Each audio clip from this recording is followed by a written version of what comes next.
Today in Bauchi State, Peter Obi delivered a short but fiery speech that every Nigerian concerned about the future of our democracy needs to hear. Speaking at the 2026 Goodluck Jonathan Foundation Democracy Dialogue, Peter Obi did not attack politicians alone. He placed 5 powerful groups on trial: professors, lawmakers, senior lawyers, religious leaders, and judges. But one particular statement caught my attention. Peter Obi said that professors are now helping illiterates to rig elections. That statement reminded me of a tale of 2 Nigerian professors, Professor Mahmood Yakubu and Professor Nnenna Oti. One presided over a presidential election that left millions of Nigerians questioning the credibility of the process. The other said they came with money, threats, and intimidation, but she refused to change the mandate of the people. Today, we can look at Nigeria and Abia State and examine the consequences of the different choices made by these 2 professors. Let us first listen carefully to Peter Obi's complete speech. When we return, we will examine what he said and uncover the deeper warning behind his words.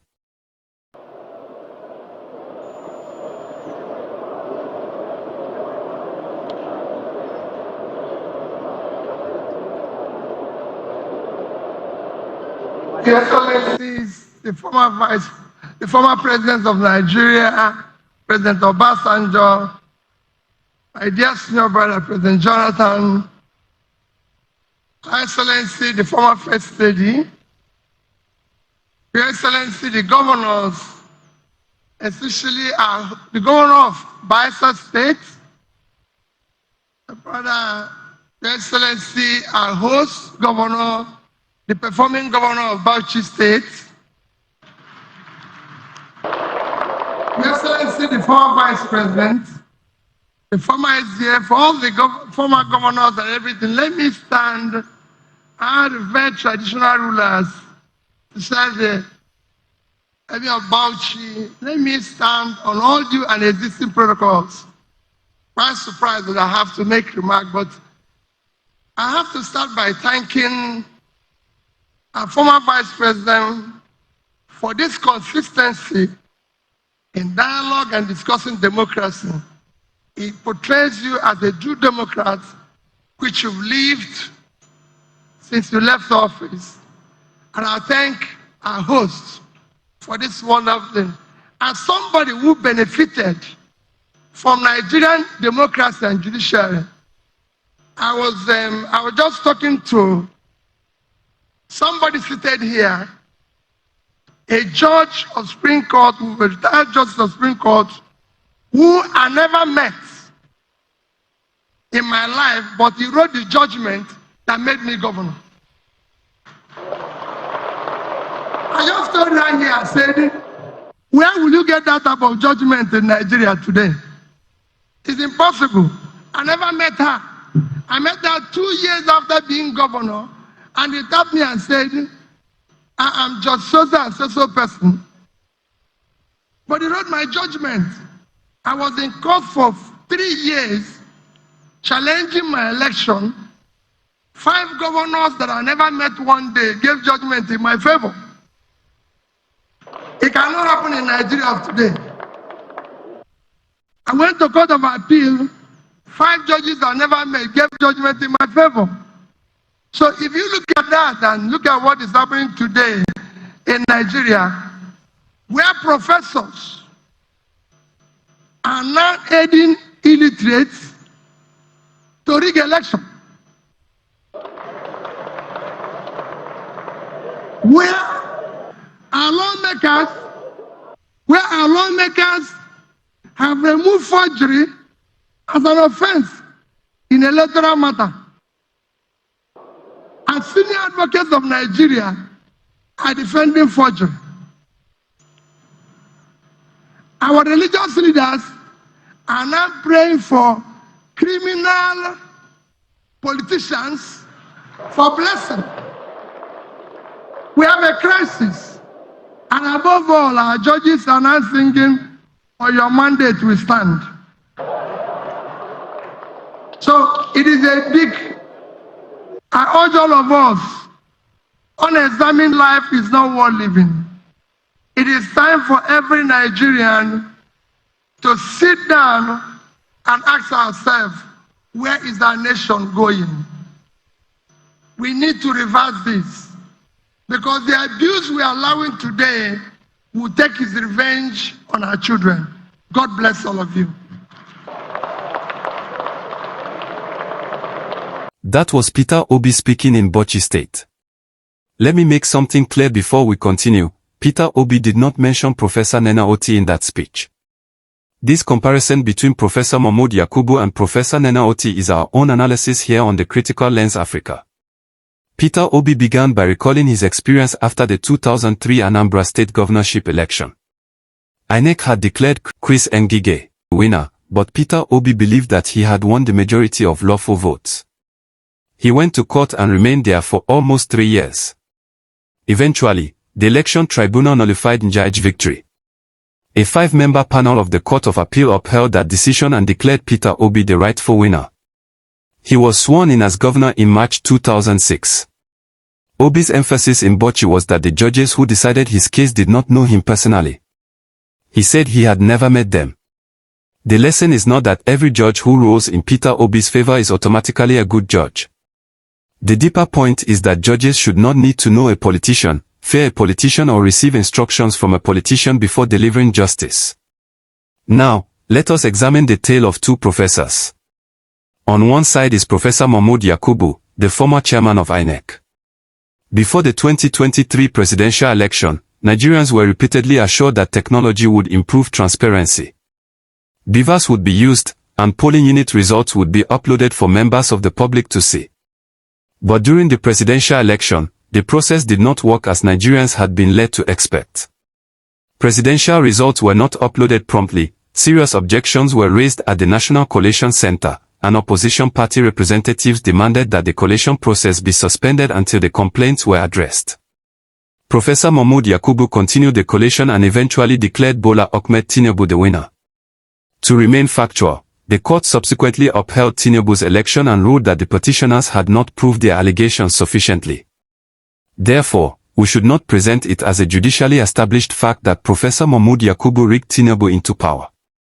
But an election is not credible merely because the courts refuse to overturn it. Credibility also depends on transparency, consistency, and public confidence. The European Union Election Observation Mission concluded that INEC's operational failures, lack of transparency, and insufficient explanation severely damage public trust in the Commission. That is the legacy of the first professor. An election may have survived the courtroom, but it did not survive in the minds of millions of Nigerians. And what has followed that election? A country in which more than 60% of the population was estimated to be living below the national poverty line in 2025. A country where approximately 35 million people were projected to face severe hunger in 2026. A country where families struggle to buy food, businesses struggle with energy costs, and insecurity continues to destroy lives and livelihoods. Professor Mahmood Yakubu did not remove the fuel subsidy. He did not design the economic policies that followed the election. But electoral officials guard the door through which political leaders enter government. When that door is not properly guarded, an entire nation may spend years paying the price. Now, let us look at the second professor, Professor Nnenna Oti. She served as the returning officer for the 2023 Abia State governorship election. Collation in Abinwa local government area became highly controversial. According to Professor Nnenna Oti, she was offered a huge amount of money to manipulate the result. She said she faced threats and intimidation, but refused to change the mandate of the people. As an electoral officer, I have never in my life, never participated in any election. Never.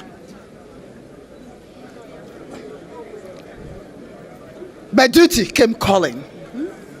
I made my inquiries from Abuja, and I said,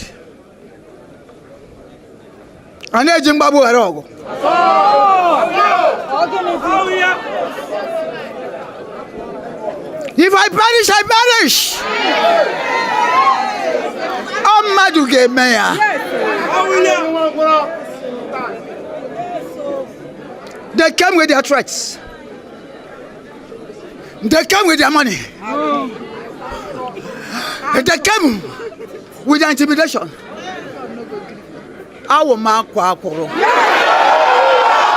Her words were powerful. They came with their threats. They came with their money. They came with their intimidation. But she insisted that the votes of Abia people must count. Alex Oti was subsequently declared the winner with 175,467 votes, defeating the candidate of the then ruling PDP, who received 88,529 votes. Now look at what is happening in Abia State. Alex Oti's administration reports that it has completed hundreds of road projects, increased investment in education and healthcare, recruited thousands of teachers and nearly 1,000 healthcare professionals, paid salaries and pensions regularly, and substantially reduced the state's debt burden. We should not claim that Alex Oti is officially the best governor in every possible category. No universal ranking has established that. But he is widely regarded as one of Nigeria's leading governors. A 2025 Southeast Performance Poll ranked him first in that region, while the 2026 Phillips Consulting State Performance Momentum Index ranked Abia as the third fastest improving state in Nigeria. Professor Nnenna Oti did not construct Abia's roads.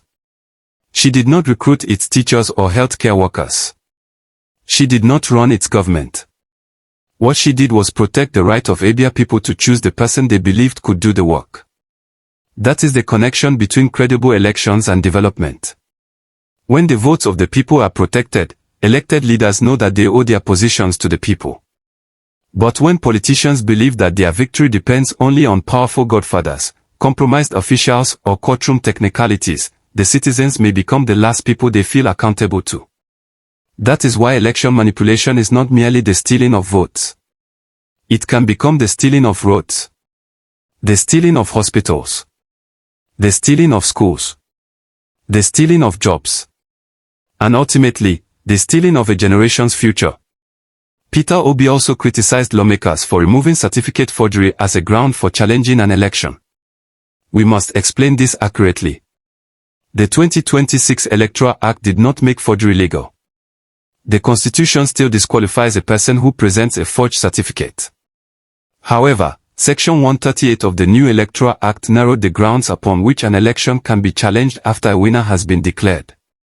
Certificate forgery and qualification were omitted as independent grounds for an election petition. Such disputes are now largely treated as pre-election matters, and the right to bring them may be restricted to an aspirant from the same political party. That creates a troubling situation. Once an allegedly unqualified candidate survives the pre-election stage and wins, ordinary voters and opposing candidates may find it much more difficult to challenge that person's qualification at an election tribunal. Peter Obi also spoke about senior advocates defending forgery. Every accused person has the right to legal representation, and a lawyer representing a client is not necessarily endorsing the client's alleged conduct. But the larger concern is this: when serious questions about integrity are repeatedly buried beneath procedural technicalities, citizens may never receive a clear answer about what actually happened. The law must not become a hiding place where truth goes to die. Then Obi turned to religious leaders who pray for politicians he described as criminals. He was not condemning every Christian or Muslim leader. He was warning against religious leaders using prayers, titles, and public ceremonies to clean the image of politicians whose conduct contradicts the moral principles those religious leaders preach. Prayer must not become political detergent. A religious leader cannot continually preach righteousness to poor citizens while reserving honor, front row seats, and special blessings for powerful people accused of impoverishing those same citizens. Finally, Peter Obi referred to judges singing, "On your mandate we shall stand." He was referring to the controversy at the 2025 All Nigeria Judges Conference. A video showed judges standing while the political song associated with President Tinubu was being played. For fairness, the National Judicial Institute denied that the judges sang the song. It said the Guards Brigade Band played it as President Tinubu approached the podium and that the judges stood out of respect for the office of the president. That clarification matters.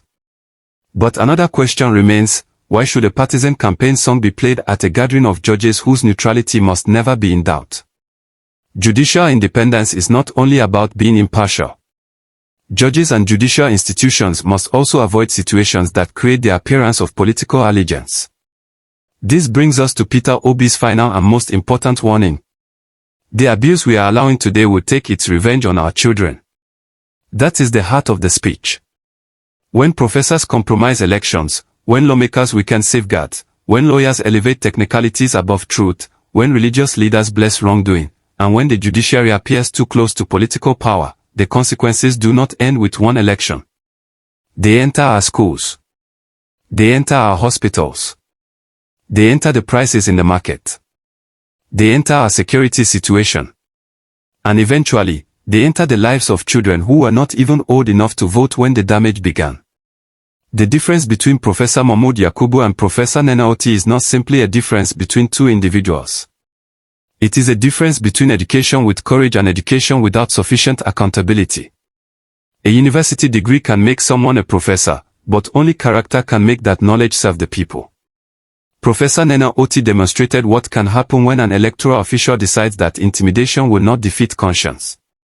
Abia's progress is not proof that every problem in the state has disappeared, nor that Alex Oti is beyond criticism. It is evidence that when citizens are allowed to choose, they at least have a genuine opportunity to reward performance or remove failure.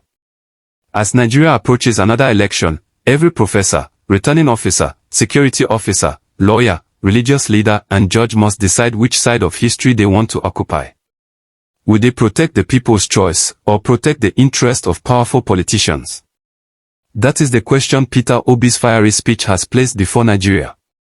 What do you think? Do Professor Mahmood Yakubu and Professor Nnenna Oti represent two different faces of Nigeria's electoral system? Please share your thoughts in the comment section. Like this video, share it with others and subscribe to the Critical Lens Africa, where we go beyond the headlines.